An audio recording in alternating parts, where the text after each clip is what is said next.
Fafham ayyuhal fakir an maulaka wala tatahimhu fima bihi aulaka. Jadi wahai al-fakir, katanya beliau, katanya Ibnu Ajibah, pahamilah Tuhanmu, mengertilah engkau kepada Tuhanmu, jangan engkau tuduh dia gitu. Jadi ketika doanya tidak dikabulkan, kemudian kita menuduh Allah Subhanahu wa taala. Kenapa? Karena dia yang lebih tahu, yang lebih utama bagi kita itu yang mana. Farubama a'taka ma tashtahin nufus fama'naki bidzalika hadratil quddus. Maka ketika Allah Ta'ala memberikan apa yang menjadi keinginan nafsumu, maka dia sebenarnya telah melarangmu atau telah menjauhkanmu untuk sampai ke hadratil kudus, di hadiratnya yang maha suci. Makanya tidak ada kisahnya Allah itu bisa dicapai hanya dengan kesenangan jasmani, kesenangan duniawi, tidak ada. Warubama mana'aka ma tashtahi, ada kalanya dia mencegahmu atau menghalangimu untuk apa yang kamu inginkan. Bihi ma tashtahihi nafsuka, kemudian apa? Fayatimmu bidzalik, dan dia kemudian menyempurnakan dengan itu apa? Hudzur, rasa hadir, wa unsika, dan rasa senangmu bersamanya. Ketika kita minta, misalkan minta uang, minta rezeki, tidak dikasih-kasih, maka biasanya berdoanya akan tambah banyak. Ya Allah, kemarin saya sudah minta, sekarang saya minta, kok belum kau kasih, besok belum dikasih, maka akan minta lagi dia. Sehingga apa? Oh, berarti Allah lagi senang mendengar suara kita. Allah berarti lagi senang mendengarkan apa yang kita ucapkan, apa yang kita keluh kesahkan, seperti itu. Maka huzurnya hati memang harus menderita. Jadi tidak ada ceritanya hadirnya hati ini kemudian kita dengan kondisi senang. Itu belum saya temukan. Sejarahnya para sufi yang beliau itu kemudian dengan hidup mewah, tanpa puasa, tanpa riyadhah, kemudian menjadi bagian dari aulia illah. Saya belum dapat ceritanya. Mungkin ada, hanya kebodohan saya yang saya tidak tahu itu gitu. Artinya saya belum menemukan itu semua. Artinya orang yang dengan nyaman kemudian dengan hidup nyaman jadi wali gitu. Hampir semuanya kisahnya yang nyampe pada kita adalah orang-orang yang diuji dengan kehidupan yang bertubi-tubi.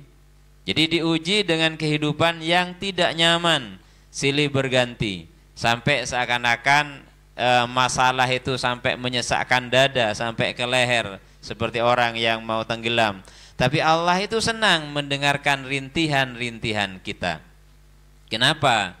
Karena manusia itu Allah Ta'ala memang bilang, innal insana khuliqa halu'a wa idza massahu sarru jazu'a wa idza massahul khairu manu'a. Jadi karakter manusia memang itu. Jadi kalau dikasih dia senang. Tapi karakternya apa? Karakternya manusia itu halu'a, itu ngeluh. Beri hasil pohon tak banyak, ngeluh. Tempat sekali wat-watan bas, kayaknya tak wat-watan kan. Kenapa? Karena dirinya sudah tidak sanggup seakan-akan menghadapi hidup. Contoh, kenapa sampai ada orang kemudian stres dan sebagainya? Ya karena sudah tidak sanggup dan tidak kuat untuk menjalani takdir hidup. Padahal Allah tuh bilang sama kita, la yukallifullahu nafsan illa wus'aha. Jadi ada kadar pada diri kita yang akan kita terima. Ada kadar pada diri kita yang akan kita jalani. Sesuai dengan apa? Sesuai dengan ketentuan Allah Ta'ala dan kemampuan kita. Terus kalau saya tidak mampu Ustadz, itu siapa yang merasa tidak mampu? Itu kan kita. Kita yang mana? Ya nafsul ammaroh tadi itu.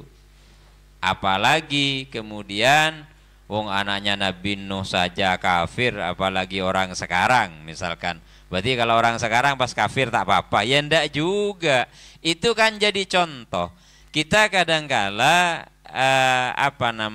mengeneralisir, artinya menjadikan sebagai contoh umum. Enggak, itu contoh khusus. Contohnya misalkan ada seorang yang sebelumnya orang jahat, pelaku kriminal, kemudian jadi tobat, jadi wali. Kalau gitu saya jadi pelaku kriminal dulu, nanti saya mau tobat, siapa tahu jadi wali. Enggak bisa begitu hidup itu. Mereka sudah menjalani garis takdirnya sesuai dengan yang ditentukan Allah Subhanahu wa taala kepada kita. Maka yang mahal itu adalah rasa hudur tadi, rasa hadirnya kolbu di hadapan Allah Ta'ala. Maka dengan sering mengeluh, kalau ngeluh kepada siapa? Kepadanya. Percuma ngeluh kepada sesama manusia, ngeluh ke kanan, ke kiri, ternyata juga sama. Asam pedki ya. Ada timbian, gulu kak seni ke kia, dan seterusnya. Akhirnya pada. Jadi kepolong naring pelengen, mesti ketemunya dengan sesama orang pelengen. Kenapa? Karena circle-nya tidak akan berbeda. Maka rubama a'taka mat'atad dunya wa zahratiha famana'aka. Maka berarti dia apa? Ketika Allah memberikan kepada kita seluruh kesenangan dunia dan seluruh kebahagiaan dan bunga-bunga keduniaan, maka itu sejatinya Allah telah menghalangi kita untuk sampai kepada apa? Jamalal hadrah wa bahjataha. Jadi Allah menghalangi kita untuk sampai kepada apa? Kepada indahnya hadir, indahnya huzurnya hati, hadirnya kolbi di hadapan Allah Ta'ala. Jadi itu yang dihalangi. Sehingga kalau lagi susah itu, contoh ketika tidak punya apa-apa, lihat doanya, pasti khusyuk. Pasti khusyuk. Kenapa? Karena khusyuknya hati, khusyuknya kolbu ketika menerima itu semua dari Allah Subhanahu wa taala, itu sebenarnya karena apa? Karena kita di saat itu benar-benar merasa butuh gitu. Benar-benar merasa butuh kepada Allah Subhanahu wa taala. Sehingga karena merasa butuh, insyaallah khusyuk.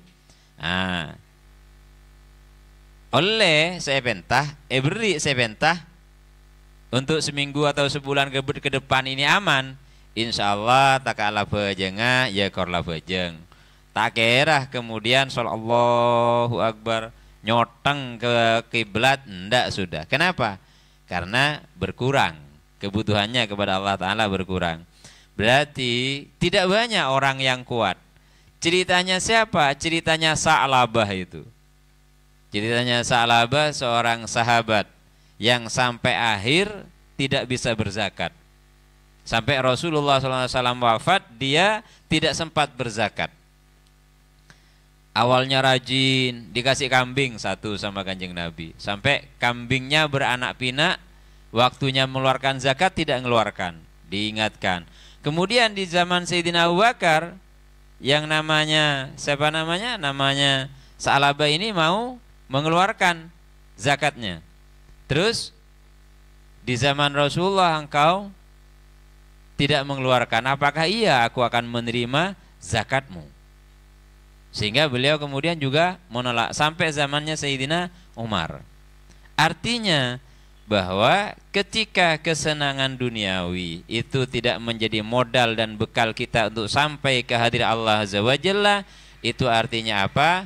Berarti artinya kesenangan kita hanya untuk kesenangan yang bersifat jasmani saja. Maka itu sungguh ironis dan sungguh menyedihkan kehidupan kita kalau seperti itu. Naudzubillahi min dzalik. Jadi jangan sampai jadi manusia yang dalam kehidupan dunianya dia senang, bahagia, tetapi jiwanya gersang, batinnya juga gersang. Orang seperti ini hanya akan sampai di akhirnya, di ajalnya nanti akan kesulitan.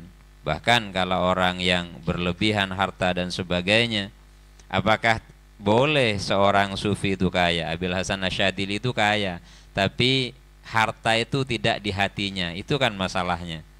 Kalau kita kan hartanya orang di hati kita. Menro nyaman, si A ro nyaman, si B nyaman, terus gilir si nyaman kakak B, tiap tibi pas tak nyaman. Dan saya mengalami itu gitu. Ya kan kita juga manusia, wong saya bukan malaikat. Jadi katanya orang, nyamanan anu bian can oreng. Hanya saya sampaikan, yang akan menikmati itu yang bersangkutan gitu. Apakah itu nyaman atau tidak? Komentarnya orang iya, apalagi Indonesia, komentator paling handal dalam sepak bola Indonesia, kayak kalah melulu. Wow, kalau suruh komen Indonesia. Dan saya pernah ingat dulu tahun 90-an itu, orang Indonesia itu kalau sidang PBB dulu ya, tapi bukan saya tidak tahu kalau yang sekarang. Itu setelah di luar sidang mengkomen yang di dalam tadi. Kenapa di dalam tadi kuda usul gitu?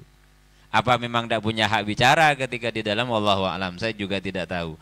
Artinya ada ada sebuah kesalahan mindset kita yang sering memasukkan urusan duniawi ke dalam hati. Allah sudah bilang bahwa hati itu tempatnya kita menyebut namanya, bukan yang lain. Makanya Allah bilang di dalam hadis kutsinya, ana jalisu man dzakaroni. Aku adalah teman duduk, teman majelasnya orang yang senantiasa menyebut-nyebut namaku.